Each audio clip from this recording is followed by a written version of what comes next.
Hello students, in today's video I am going to talk about symptoms of hemophilia, more specifically hemophilia A, its clinical investigation, and last the treatment of hemophilia A.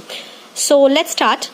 So let me tell you a brief introduction about hemophilia A. Actually, I have already given the introduction of hemophilia A in my previous videos, but again I am just giving a brief introduction. See, hemophilia, as we all know, it's a X chromosome linked disorder. So आपका जो hemophilic patients होते हैं उनका ये एक genetic disorder है, ठीक है, यानी कि उनको उनके पेरेंट्स के थ्रू ये इनहेरिट हुआ है। और बेसिकली हीमोफीलिया ए जो है उसका जो प्रेवलेंस रेट है वो सिर्फ मेल पॉपुलेशंस में है। फीमेल्स जो होती हैं वो रेयरली ही इस डिजीज से अफेक्टेड होती हैं। ये डिजीज एक ब्लड रिलेटेड डिसऑर्डर है जिसमें आपका इसको आप ब्लीडिंग डिसऑर्डर भी कह सकते हैं। इसमें पेशेंट का ब्लड जो है वो क्लॉट नहीं होता है, ठीक है। और जैसा कि मैंने बताया ये मेल्स में होता है। और अगर आप इसका प्रेवलेंस रेट देखें, प्रेवलेंस रेट का मतलब होता है कि कितने में से कितनों को होता है। तो ये करीबन 5000 मेल्स में से एक, यानी कि it is about 5000 mail population में से किसी एक इंसान को, किसी एक आदमी को हीमोफीलिया ए जो है वो होता है। चलिए let us know more about the symptoms of hemophilia A. See, hemophilia A के सिम्टम्स में मैं बात करूंगी, जैसे कि एक ब्लीडिंग डिसऑर्डर है। सो इसके केस में क्या होता है, जो हीमोफिलिक पेशेंट होता है उसको उसकी अर्ली लाइफ में ही स्पॉन्टेनियस ब्लीडिंग देखने को मिलती है। अचानक से उसकी बॉडी के अंदर उसके कुछ बॉडी पार्ट्स में से इंटरनल ब्लीडिंग स्टार्ट होती है, ठीक है। उसके अलावा जॉइंट पेन बहुत ज़्यादा होता है। इंटरनल ब्लीडिंग होने की वजह से जो कार्टिलेज है वो डैमेज हो जाता है, तो जॉइंट्स में काफ़ी पेन होता है, जॉइंट्स में डिफॉर्मिटीज आ जाती है। और सीवियर केसेस में जहाँ जहाँ पे जिस बॉडी पार्ट में आपके जॉइंट्स हैं वो पोर्शन आपका उसका जो ओरिएंटेशन है वो डिस्टर्ब हो जाता है, ठीक है ना, प्रॉपर ओरिएंटेशन में नहीं रहता है वो, जिसे आप क्रिबलिंग से समझ सकते हैं। उसके अलावा मसल्स में ब्लीडिंग देखने को मिलती है और सेरिब्रल हैमरेज भी हो जाता है। सेरिब्रल हैमरेज का मतलब है ब्रेन हैमरेज, यानी कि ब्रेन के अंदर ही ब्लीडिंग स्टार्ट हो जाती है। और ब्रेन के अंदर जब ब्लीडिंग होती है, as you know, if there is a internal bleeding tendencies in your brain, it will definitely cause loss of extreme blood from the brain. And brain में ऑक्सीजन की प्रेजेंस का होना बहुत ज़रूरी है। Brain is consuming most of the oxygen. सभी body part में से सबसे ज़्यादा मैक्सिमम ऑक्सीजन जो है वो हमारे ब्रेन को चाहिए होती है। सो हीमोफिलिक पेशेंट के अंदर जो most frequent cause of natural death है वो है उनके अंदर सेरेब्रल हैमरेज का होना। उसके अलावा ब्लीडिंग जो है आपका, जैसे कि मैंने बताया, कभी कभार तो आपका फ्रिक्वेंट स्पॉन्टेनियस ब्लीडिंग भी होती है, बट कुछ केसेस में आपका इंजरी के बाद ब्लीडिंग देखने को मिलती है, या कभी माइनर सर्जरी हो पेशेंट की तो उसके बाद उसका ब्लड जो है वो रुकता ही नहीं, ब्लीडिंग होती रहती है। और चूंकि ये हीमोफीलिया का जो पेशेंट होता है उसके अंदर हेपेटाइटिस सी का इन्फेक्शन भी हो जाता है, तो उसके हिपैटिक डैमेज के और हिपैटिक सिरोसिस के चांसेस भी बहुत ज़्यादा होते हैं, उसका लिवर भी कम्प्लीटली डैमेज हो जाता है। नाउ कैसे हम ये कंफर्म करेंगे, क्या क्लिनिकल इन्वेस्टिगेशंस होंगी, क्या डायग्नोसिस होंगी जिसके थ्रू कंफर्म होगा कि जो ये ब्लीडिंग है, एक्सेसिव ब्लीडिंग है, इसके पीछे हीमोफीलिया ए ही एक्चुअली में इसका कॉज है। सो ब्लड रिपोर्ट्स ये रिवील करती हैं, जो क्लिनिकल इन्वेस्टिगेशन है उनसे पता चलता है जो हीमोफिलिक पेशेंट होते हैं उनका जो क्लॉटिंग फैक्टर 8 है और जो उसके साथ एक सी मॉलिक्यूल रहता है कॉम्बिनेशन में, उसका लेवल बहुत ज़्यादा कम हो जाता है, फैक्टर 8 का। Please remember this. हीमोफिलिक ए के पेशेंट की क्लिनिकल रिपोर्ट्स अगर आप देखेंगे तो उनके केस में उनका जो उनके ब्लड के अंदर जो क्लॉटिंग फैक्टर नंबर 8 होता है वो आपका बहुत रिड्यूस्ड अमाउंट में पाया जाता है। उसके अलावा अगर मैं नेक्स्ट फैक्टर की बात करूं, VWF, इसका मतलब होता है, this VWF stands for von Willebrand factor. ये फैक्टर भी आपका इस फैक्टर 8 के साथ कॉम्बिनेशन में रहता है। ये जो है आपका ये जो सी मॉलिक्यूल है ना, इसको प्रोटेक्शन करने का काम करता है। लेकिन जो हीमोफिलिक ए का पेशेंट होता है उसके ब्लड रिपोर्ट में VWF फैक्टर की जो अमाउंट होती है वो नॉर्मल रहती है, जैसे कि नॉर्मल पेशेंट की होती है। और ब्लीडिंग का जो टाइम होता है वो भी एकदम नॉर्मल ही होता है। एबनॉर्मेलिटी आती है सिर्फ और सिर्फ आपका फैक्टर सी के अमाउंट में, इसका लेवल काफ़ी रिड्यूस्ड होता है। तो ये एक क्लिनिकल इन्वेस्टिगेशन है जो ये कंफर्म करती है कि पर्सन को हीमोफीलिया ए है। उसके अलावा अब बात करते हैं हम ट्रीटमेंट की। हीमोफीलिया ए, जैसा कि आप समझ सकते हैं, किसी अगर बच्चे को हीमोफीलिया ए है यानी कि उसकी बॉडी के अंदर अपने आप जो है आपका spontaneous frequent episodes of bleeding के आ रहे हैं, एक्सेसिव जॉइंट पेन्स हो रहे हैं, सो दैट चाइल्ड और that person of hemophilia, whether child, elder और एनी, उसको बहुत ज़्यादा प्रॉब्लम्स होती हैं। तो उन प्रॉब्लम्स को ट्रीट करने के लिए सबसे पहला हमारे पास क्या ऑब्जेक्टिव है कि उसकी ब्लीडिंग को रोका जाए, ठीक है, उसके ब्लड लॉस को कंट्रोल किया जाए। तो ब्लड लॉस कंट्रोल करने के लिए हम क्या कर सकते हैं, चूंकि हीमोफिलिक ए के पेशेंट के अंदर फैक्टर 8 नहीं बन रहा है तो आर्टिफिशियल एडमिनिस्ट्रेशन किया जाता है फैक्टर सी का, फैक्टर 8 का और इसको इंट्रावेनसली दिया जाता है, इंट्रावेनसली इन्फ्यूजन दिया जाता है। इन्फ्यूजन क्या होता है, जिसमें आपका स्लो रेट से आपका जो दिस फैक्टर सी कॉन्सेंट्रेट है वो धीरे धीरे उसके ब्लड में जाएगा और plasma level of this factor को धीरे धीरे राइज करेगा, और जैसे जैसे आपके प्लाज्मा में इस फैक्टर की अमाउंट बढ़ती जाएगी वैसे वैसे वो कोएगुलेशन में मदद करेगा और ब्लीडिंग को स्टॉप कर देगा और पेशेंट को आराम मिलेगा। ठीक है, और उसके अलावा रिकॉम्बिनेंट फैक्टर 8 भी अब अवेलेबल हो चुके हैं। They are now well established to use by majority of patient, but इसके साथ एक प्रॉब्लम है। एक तो ये पहली कारण है इसका the first constant is the economic point, because ये काफी कॉस्टली होते हैं। दूसरा इनका प्रोडक्शन जो है वो कम अमाउंट में होता है। So majority of people are not using this recombinant factor 8, they are being offered the treatment with plasma derived factor 8 concentrate. ठीक, उसके अलावा सिंथेटिक वैसोप्रेसिन भी यूजफुल होता है। सिंथेटिक वैसोप्रेसिन क्या करता है, ये आपका जो फैक्टर 8 है उसके लेवल को धीरे धीरे बढ़ाने में मदद करता है और अंदर जो ब्लीडिंग हो रही है उनको रोक देता है, और फर्दर जो जॉइंट डैमेजेस हैं उनको भी ये स्लो कर देता है। लेकिन ये सिर्फ यूजफुल है अगर पेशेंट को माइल्ड हीमोफीलिया है। ठीक है, अगर सीवियर केसेस ऑफ हीमोफीलिया है वहां पर आपका वैसोप्रेसिन कोई यूज नहीं दिखाता, it seems to be ineffective. उसके अलावा the fourth treatment approach you can use is administration of factor 9 concentrate. इसका भी इस्तेमाल किया जा सकता है। अब ये क्या करता है और इसको कब यूज कर सकते हैं, देखिए इसके साथ एक कॉम्प्लिकेशन आती है। हीमोफिलिक पेशेंट्स में एक और कॉम्प्लिकेशन देखने को मिलती है।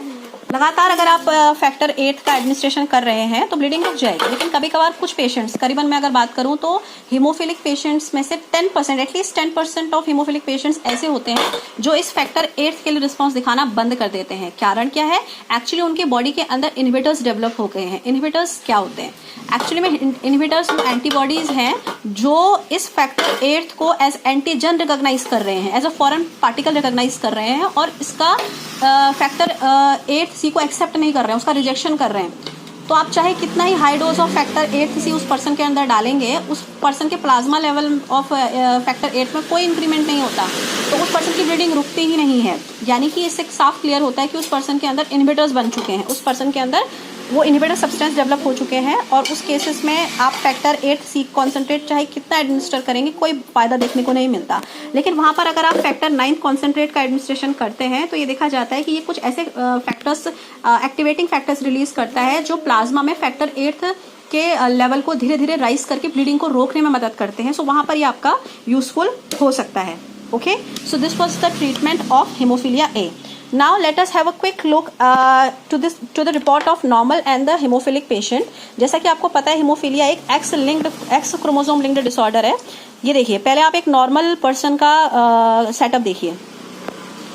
ये एक्स क्रोमोसोम है, this is the x chromosome. इसके पास वो जीन है जो फैक्टर 8 क्लॉटिंग फैक्टर 8 की सिंथेसिस के लिए रिस्पॉन्सिबल होता है। ठीक है, अब इसका जीन एकदम नॉर्मल है, ठीक है, बिल्कुल कोई इसमें प्रॉब्लम नहीं है, कोई म्यूटेशन नहीं है। तो ये क्या करेगा, फैक्टर 8 का जो जीन है आपका, ये लिवर के अंदर फैक्टर 8 की सिंथेसिस को प्रमोट करेगा। फैक्टर 8C आपका प्रॉपर अमाउंट में सिंथेसाइज होगा। ठीक है, और यहाँ से बनने वाले वॉन विल्ब्रैंड फैक्टर के साथ कंबाइन करके आपका पूरा एक कॉम्प्लेक्स बना देगा। अब ये कॉम्प्लेक्स कोएगुलेशन में मदद करेगा और ब्लीडिंग को रोक देगा। राइट, उसके अलावा अब अगर आप देखेंगे वहीं हीमोफिलिक पेशेंट की जेनेटिक डिस्प्ले को देखेंगे तो हीमोफिलिक पेशेंट का जो एक्स क्रोमोसोम होता है उसमें जो ये जीन है ये म्यूटेट हो चुका है। This is a mutated. अब म्यूटेशन क्यों हुआ है, हो सकता है इसमें कोई एक्स्ट्रा जीन जो है वो ऐड हो गया हो, इंसर्ट हो गया हो, या कोई जीन जो है वो डिलीट हो गया हो।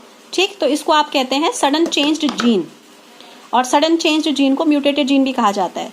अब ये म्यूटेटेड जीन क्या करता है, ये लिवर के अंदर आपका फैक्टर 8 की सिंथेसिस को नहीं बनने देता या उसे घटा देता है, जिसकी वजह से आपका ये फैक्टर C सिंथेसाइज नहीं हो पाता, और फैक्टर C सिंथेसाइज नहीं होगा तो फैक्टर 8 सिंथेसाइज नहीं होगा। फैक्टर 8 जो है आपका वो रिस्पॉन्सिबल होता है क्लॉटिंग के लिए। ये एक one of the very important coagulation factor है। हमारी बॉडी के अंदर जो कोएगुलेशन फैक्टर्स पाए जाते हैं उनमें से अगर एक भी कोएगुलेशन फैक्टर मिसिंग होगा तो कोएगुलेशन प्रोसेस में प्रॉब्लम देखने को मिलेगी, ब्लीडिंग नहीं रुक पाएगी। ठीक है, तो अगर मैं बात करूं हीमोफीलिया ए की, तो हीमोफीलिया ए के केस में आपका फैक्टर 8 रिस्पॉन्सिबल होता है। This factor number 8 is responsible for this haemophilia a condition. ठीक है, सो आपका जो हीमोफीलिया ए का पेशेंट आप उसमें देख सकते हैं क्रोमोसोमल नंबर 12 के अंदर पाए जाने वाला जो VWF का जीन है उसमें कोई बदलाव नहीं आता। ठीक है, it remains as it is. तो ये जीन प्रेजेंट रहता है, कोई एबनॉर्मेलिटी नहीं है। तो ये जीन आपका इस पर्टिकुलर वॉन विलब्रेंड फैक्टर की सिंथेसिस करता है और आपका पर्सन के ब्लड में ये वॉन विलब्रेंड फैक्टर प्रेजेंट रहता है जो कि आपके सी मॉलिक्यूल को प्रोटेक्शन करता है, ठीक है। सो इसीलिए मैंने आपको बताया था कि जो क्लिनिकल इन्वेस्टिगेशंस हैं उसमें आपका VWF फैक्टर जो है उसका जो लेवल आएगा वो पर्सन के ब्लड रिपोर्ट में नॉर्मल दिखाई देगा, क्योंकि इस जीन में कोई भी ऑल्टरेशन नहीं है। क्रोमोसोमल नंबर 12 में ये जीन प्रेजेंट रहता है, तो इस जीन में कोई ऑल्टरेशन नहीं है। सिर्फ और सिर्फ प्रॉब्लम आती है आपका एक्स क्रोमोसोम में, क्योंकि एक्स क्रोमोसोम में पाया जाता है ये वाला जीन जो कि रिस्पॉन्सिबल होता है क्लॉटिंग फैक्टर 8 की सिंथेसिस के लिए। I hope you would have understood now the treatment of hemophilia A. Okay, चलिए मैं थोड़ा सा एक क्विक रिव्यू आपको दे देती हूँ इस क्लॉटिंग फैक्टर 8 के बारे में। देखिए, चूंकि ये आपका एक आर्टिफिशियल और मैन मेड और सिंथेसाइज्ड क्लॉटिंग फैक्टर 8 है, तो इसका आपको थोड़ा बहुत मैं इन्फॉर्मेशन देना चाहूँगी। इसकी हाफ लाइफ जो होती है वो सिर्फ आपका 12 घंटे की होती है, इसीलिए it is advised to administer this factor at least twice in a day, ताकि थेरापेटिक लेवल जो है वो मेंटेन रहे, क्योंकि 12 घंटे के अंदर तो इस की अमाउंट जो है वो ब्लड में जस्ट हाफ हो जाएगी। तो थेरापेटिक लेवल को मेंटेन करने के लिए इसका इन्फ्यूजन जो है वो पेशेंट के अंदर दिन में 2 बार कराया जाता है। Now you can see this is really very tough कि आप दिन में 2 बार, अगर मान लीजिए किसी बच्चे को हीमोफीलिया है तो उसके पेरेंट्स को ये एडवाइस किया जाता है और उन्हें ट्रेन किया जाता है कि कैसे आप बच्चे को आईवी इन्फ्यूजन इस फैक्टर 8 का दिन में 2 बार करवाएंगे। और बच्चा जब बड़ा हो जाता है तो उसको सेल्फ ट्रेनिंग दी जाती है, वो खुद अपने आप को एडमिनिस्टर करता है। और इसको हमेशा हम फ्रीज ड्राइड कंडीशन में स्टोर करके रखते हैं, और ये आपका जो हमारे डोमेस्टिक रेफ्रिजरेटर्स होते हैं उनमें भी इनको स्टोर करके रखा जाता है, सो दैट कभी इमरजेंसी कंडीशन होती है, अगर सीवियर ब्लीडिंग हो रही है तो उसको रोका जा सके, ताकि further damages like joint damages को बचाया जा सके, सेरेब्रल डैमेजेस होने से बचाया जा सके। So this is how we control the condition of Hemophilia A. I hope you would have understood and gained some information. Thank you so much. Hello students, in today's video I am going to talk about symptoms of hemophilia, more specifically Hemophilia A, its clinical investigation, and last the treatment of Hemophilia A. So let's start. So let me tell you a brief introduction about Hemophilia A. Actually, I have already given the introduction of Hemophilia A in my previous videos, but again I'm just giving a brief introduction. See, Hemophilia, as we all know, it's a X chromosome linked disorder. So आपका जो hemophilic patients होते हैं उनका ये एक genetic disorder है, ठीक है, यानी कि उनको उनके पेरेंट्स के थ्रू ये इनहेरिट हुआ है। और बेसिकली हीमोफीलिया ए जो है उसका जो प्रेवलेंस रेट है वो सिर्फ मेल पॉपुलेशंस में है। फीमेल जो होती हैं वो रेयरली ही इस डिजीज से अफेक्टेड होती हैं। ये डिजीज एक ब्लड रिलेटेड डिसऑर्डर है जिसमें आपका इसको आप ब्लीडिंग डिसऑर्डर भी कह सकते हैं। इसमें पेशेंट का ब्लड जो है वो क्लॉट नहीं होता है, ठीक है। और जैसा कि मैंने बताया ये मेल्स में होता है, और अगर आप इसका प्रिवलेंस रेट देखें, प्रिवलेंस रेट का मतलब होता है कि कितने में से कितनों को होता है, तो ये करीबन 5000 मेल्स में से एक, यानी कि it is about 5000 mail population में से किसी एक इंसान को, किसी एक आदमी को हीमोफीलिया ए जो है वो होता है। चलिए let us know more about the symptoms of hemophilia A. See, hemophilia A के सिम्टम्स में मैं बात करूंगी, जैसे कि एक ब्लीडिंग डिसऑर्डर है। सो इसके केस में क्या होता है, जो हीमोफिलिक पेशेंट होता है उसको उसकी अर्ली लाइफ में ही स्पॉन्टेनियस ब्लीडिंग देखने को मिलती है। अचानक से उसकी बॉडी के अंदर उसके कुछ बॉडी पार्ट्स में से इंटरनल ब्लीडिंग स्टार्ट होती है, ठीक है। उसके अलावा जॉइंट पेन बहुत ज़्यादा होता है। इंटरनल ब्लीडिंग होने की वजह से जो कार्टिलेज है वो डैमेज हो जाता है, तो जॉइंट्स में काफ़ी पेन होता है, जॉइंट्स में डिफॉर्मिटीज आ जाती है। और सीवियर केसेस में जहाँ पे जिस बॉडी पार्ट में आपके जॉइंट्स हैं वो पोर्शन आपका उसका जो ओरिएंटेशन है वो डिस्टर्ब हो जाता है, ठीक है ना, प्रॉपर ओरिएंटेशन में नहीं रहता है वो, जिसे आप क्रिबलिंग से समझ सकते हैं। उसके अलावा मसल्स में ब्लीडिंग देखने को मिलती है, और सेरिब्रल हैमरेज भी हो जाता है। सेरिब्रल हैमरेज का मतलब है ब्रेन हैमरेज, यानी कि ब्रेन के अंदर ही ब्लीडिंग स्टार्ट हो जाती है। और ब्रेन के अंदर जब ब्लीडिंग होती है, as you know, if there is a internal bleeding tendencies in your brain, it will definitely cause loss of extreme blood from the brain. And brain में ऑक्सीजन की प्रेजेंस का होना बहुत ज़रूरी है। Brain is consuming most of the oxygen, सभी body part में से सबसे ज़्यादा मैक्सिमम ऑक्सीजन जो है वो हमारे ब्रेन को चाहिए होती है। सो हीमोफिलिक पेशेंट के अंदर जो most frequent cause of natural death है वो है उनके अंदर सेरेब्रल हैमरेज का होना।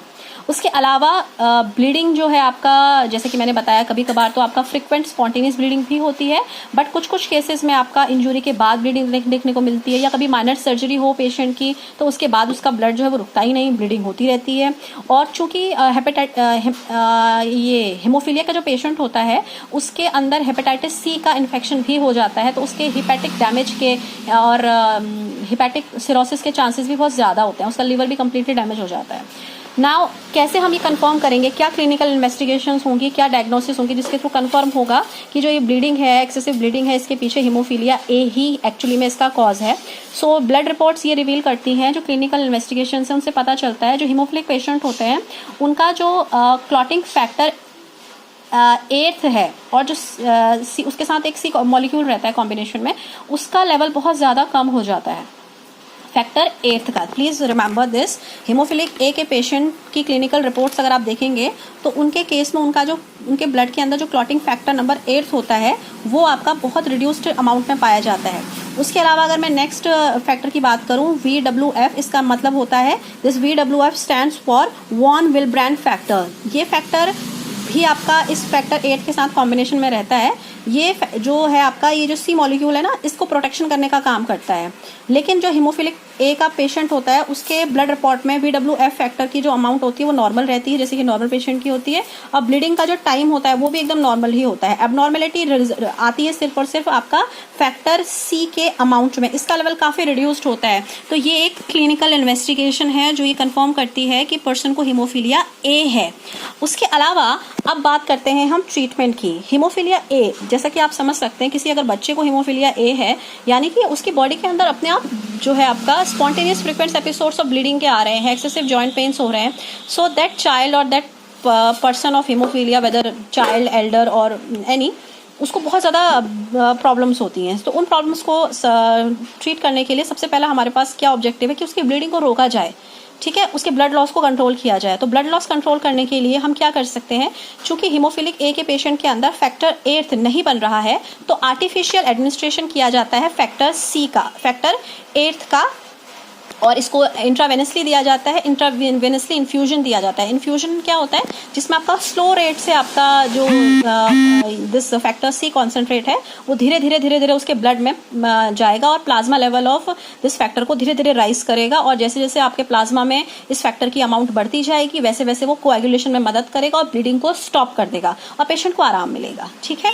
और उसके अलावा रिकॉम्बिनेंट फैक्टर 8 भी अब अवेलेबल हो चुके हैं, they are now well established to use by majority of patient. But इसके साथ एक प्रॉब्लम है, एक तो ये पहली कारण है इसका, the first constant is the economic point, because ये काफी कॉस्टली होते हैं। दूसरा, इनका प्रोडक्शन जो है वो कम अमाउंट में होता है। So majority of people are not using this recombinant factor 8, they are being offered the treatment with plasma derived factor 8 concentrate, ठीक। उसके अलावा सिंथेटिक वैसोप्रेसिन भी यूजफुल होता है। सिंथेटिक वैसोप्रेसिन क्या करता है, ये आपका जो फैक्टर 8 है उसके लेवल को धीरे धीरे बढ़ाने में मदद करता है और अंदर जो ब्लीडिंग हो रही है उनको रोक देता है और फर्दर जो जॉइंट डैमेजेस हैं उनको भी ये स्लो कर देता है। लेकिन ये सिर्फ यूजफुल है अगर पेशेंट को माइल्ड हीमोफीलिया है, ठीक है। अगर सीवियर केसेस ऑफ हीमोफीलिया है वहां पर आपका वैसोप्रेसिन कोई यूज नहीं दिखाता, it seems to be ineffective. उसके अलावा the fourth treatment approach you can use is administration of factor 9 concentrate. इसका भी इस्तेमाल किया जा सकता है। अब ये क्या करता है और इसको कब यूज कर सकते हैं, देखिए इसके साथ एक कॉम्प्लिकेशन आती है। हीमोफिलिक पेशेंट्स में एक और कॉम्प्लिकेशन देखने को मिलती है, लगातार अगर आप फैक्टर 8 का एडमिनिस्ट्रेशन कर रहे हैं तो ब्लीडिंग रुक जाएगी। लेकिन कभी कभार कुछ पेशेंट्स, करीबन मैं अगर बात करूं तो हीमोफिलिक पेशेंट्स में से 10%, एटलीस्ट 10% ऑफ हीमोफिलिक पेशेंट्स ऐसे होते हैं जो इस फैक्टर 8 के लिए रिस्पॉन्स दिखाना बंद कर देते हैं। कारण क्या है, एक्चुअली उनके बॉडी के अंदर इनहिबिटर्स डेवलप हो गए हैं। इनहिबिटर्स क्या होते हैं, एक्चुअली में इनहिबिटर्स एंटीबॉडीज हैं जो इस फैक्टर 8 को एज एंटीजन रिकॉग्नाइज कर रहे हैं, as a foreign particle recognize कर रहे हैं और इसका फैक्टर 8C को एक्सेप्ट नहीं कर रहे हैं, उसका रिजेक्शन कर रहे हैं। तो आप चाहे कितना ही high dose of factor 8C उस पर्सन के अंदर डालेंगे, उस पर्सन के प्लाज्मा लेवल ऑफ फैक्टर 8 में कोई इंक्रीमेंट नहीं होता, तो उस पर्सन की ब्लीडिंग रुकती ही नहीं है। यानी कि इससे साफ क्लियर होता है कि उस पर्सन के अंदर इनहिबिटर्स बन चुके हैं, उस पर्सन के अंदर वो इनहिबिटर सब्सटेंस डेवलप हो चुके हैं, और उस केसेस में आप फैक्टर 8C कॉन्सेंट्रेट चाहे कितना एडमिनिस्टर करेंगे कोई फ़ायदा देखने को नहीं मिलता। लेकिन वहाँ पर अगर आप फैक्टर 9 कॉन्सेंट्रेट का एडमिनिस्ट्रेशन करते हैं तो ये देखा जाता है कि ये कुछ ऐसे फैक्टर्स, एक्टिवेटिंग फैक्टर्स रिलीज करता है जो प्लाज्मा में फैक्टर 8 के लेवल को धीरे धीरे राइज करके ब्लीडिंग को रोकने में मदद करते हैं। सो वहाँ पर ये आपका यूजफुल हो सकता है। Okay, so this was the treatment of hemophilia A. Now let us have a quick look to the report of normal and the hemophilic patient। जैसा कि आपको पता है हीमोफीलिया एक एक्स क्रोमोसोम लिंक्ड डिसऑर्डर है। ये देखिए, पहले आप एक नॉर्मल पर्सन का सेटअप देखिए। ये एक्स क्रोमोसोम है, this is the x chromosome. इसके पास वो जीन है जो फैक्टर 8 क्लॉटिंग फैक्टर 8 की सिंथेसिस के लिए रिस्पॉन्सिबल होता है। ठीक है, अब इसका जीन एकदम नॉर्मल है, ठीक है, बिल्कुल कोई इसमें प्रॉब्लम नहीं है, कोई म्यूटेशन नहीं है। तो ये क्या करेगा, फैक्टर 8 का जो जीन है आपका, ये लिवर के अंदर फैक्टर 8 की सिंथेसिस को प्रमोट करेगा। फैक्टर 8C आपका प्रॉपर अमाउंट में सिंथेसाइज होगा, ठीक है, और यहाँ से बनने वाले वॉन विल्ब्रैंड फैक्टर के साथ कंबाइन करके आपका पूरा एक कॉम्प्लेक्स बना देगा। अब ये कॉम्प्लेक्स कोएगुलेशन में मदद करेगा और ब्लीडिंग को रोक देगा, राइट। उसके अलावा अब अगर आप देखेंगे वहीं हीमोफिलिक पेशेंट की जेनेटिक डिस्प्ले को देखेंगे तो हीमोफिलिक पेशेंट का जो एक्स क्रोमोसोम होता है उसमें जो ये जीन है ये म्यूटेट हो चुका है। This is a mutated. अब म्यूटेशन क्यों हुआ है, हो सकता है इसमें कोई एक्स्ट्रा जीन जो है वो ऐड हो गया हो, इंसर्ट हो गया हो, या कोई जीन जो है वो डिलीट हो गया हो, ठीक। तो इसको आप कहते हैं सडन चेंज्ड जीन, और सडन चेंज्ड जीन को म्यूटेटेड जीन भी कहा जाता है। अब ये म्यूटेटेड जीन क्या करता है, ये लिवर के अंदर आपका फैक्टर 8 की सिंथेसिस को नहीं बनने देता या उसे घटा देता है, जिसकी वजह से आपका ये फैक्टर C सिंथेसाइज नहीं हो पाता, और फैक्टर C सिंथेसाइज नहीं होगा तो फैक्टर 8 सिंथेसाइज नहीं होगा। फैक्टर 8 जो है आपका वो रिस्पॉन्सिबल होता है क्लॉटिंग के लिए। ये एक one of the very important coagulation factor है। हमारी बॉडी के अंदर जो कोएगुलेशन फैक्टर्स पाए जाते हैं उनमें से अगर एक भी कोएगुलेशन फैक्टर मिसिंग होगा तो कोएगुलेशन प्रोसेस में प्रॉब्लम देखने को मिलेगी, ब्लीडिंग नहीं रुक पाएगी, ठीक है। तो अगर मैं बात करूं हीमोफीलिया ए की, तो हीमोफीलिया ए के केस में आपका फैक्टर 8 रिस्पॉन्सिबल होता है। This factor number 8 is responsible for this haemophilia a condition, ठीक है। सो आपका जो हीमोफीलिया ए का पेशेंट आप उसमें देख सकते हैं क्रोमोसोमल नंबर 12 के अंदर पाए जाने वाला जो VWF का जीन है उसमें कोई बदलाव नहीं आता, ठीक है, it remains as it is. तो ये जीन प्रेजेंट रहता है, कोई एबनॉर्मेलिटी नहीं है। तो ये जीन आपका इस पर्टिकुलर वॉन विल्ब्रैंड फैक्टर की सिंथेसिस करता है, और आपका पर्सन के ब्लड में ये वॉन विल्ब्रैंड फैक्टर प्रेजेंट रहता है जो कि आपके C मॉलिक्यूल को प्रोटेक्शन करता है, ठीक है। सो इसीलिए मैंने आपको बताया था कि जो क्लिनिकल इन्वेस्टिगेशंस हैं उसमें आपका VWF फैक्टर जो है उसका जो लेवल आएगा वो पर्सन के ब्लड रिपोर्ट में नॉर्मल दिखाई देगा, क्योंकि इस जीन में कोई भी ऑल्टरेशन नहीं है। क्रोमोसोमल नंबर 12 में ये जीन प्रेजेंट रहता है, तो इस जीन में कोई ऑल्टरेशन नहीं है। सिर्फ और सिर्फ प्रॉब्लम आती है आपका एक्स क्रोमोसोम में, क्योंकि एक्स क्रोमोसोम में पाया जाता है ये वाला जीन जो कि रिस्पॉन्सिबल होता है क्लॉटिंग फैक्टर 8 की सिंथेसिस के लिए। I hope you would have understood now the treatment of hemophilia A. Okay, चलिए मैं थोड़ा सा एक क्विक रिव्यू आपको दे देती हूँ इस क्लॉटिंग फैक्टर 8 के बारे में। देखिए, चूंकि ये आपका एक आर्टिफिशियल और मैन मेड और सिंथेसाइज्ड क्लॉटिंग फैक्टर 8 है, तो इसका आपको थोड़ा बहुत मैं इन्फॉर्मेशन देना चाहूँगी। इसकी हाफ लाइफ जो होती है वो सिर्फ आपका 12 घंटे की होती है, इसीलिए it is advised to administer this factor at least twice in a day, ताकि थेरापेटिक लेवल जो है वो मेंटेन रहे, क्योंकि 12 घंटे के अंदर तो इस की अमाउंट जो है वो ब्लड में जस्ट हाफ हो जाएगी। तो थेरापेटिक लेवल को मेंटेन करने के लिए इसका इन्फ्यूजन जो है वो पेशेंट के अंदर दिन में 2 बार कराया जाता है। Now you can see this is really very tough कि आप दिन में 2 बार, अगर मान लीजिए किसी बच्चे को हीमोफीलिया है तो उसके पेरेंट्स को ये एडवाइस किया जाता है और उन्हें ट्रेन किया जाता है कि कैसे आप बच्चे को IV इन्फ्यूजन इस फैक्टर 8 का दिन में 2 बार करवाएंगे। और बच्चा जब बड़ा हो जाता है तो उसको सेल्फ ट्रेनिंग दी जाती है, वो खुद अपने आप को एडमिनिस्टर करता है। और इसको हमेशा हम फ्रीज ड्राइड कंडीशन में स्टोर करके रखते हैं, और ये आपका जो हमारे डोमेस्टिक रेफ्रिजरेटर्स होते हैं उनमें भी इनको स्टोर करके रखा जाता है, सो दैट कभी इमरजेंसी कंडीशन होती है, अगर सीवियर ब्लीडिंग हो रही है तो उसको रोका जा सके, ताकि further damages like joint damages को बचाया जा सके, सेरेब्रल डैमेजेस होने से बचाया जा सके। So this is how we control the condition of hemophilia A. I hope you would have understood and gained some information. Thank you so much.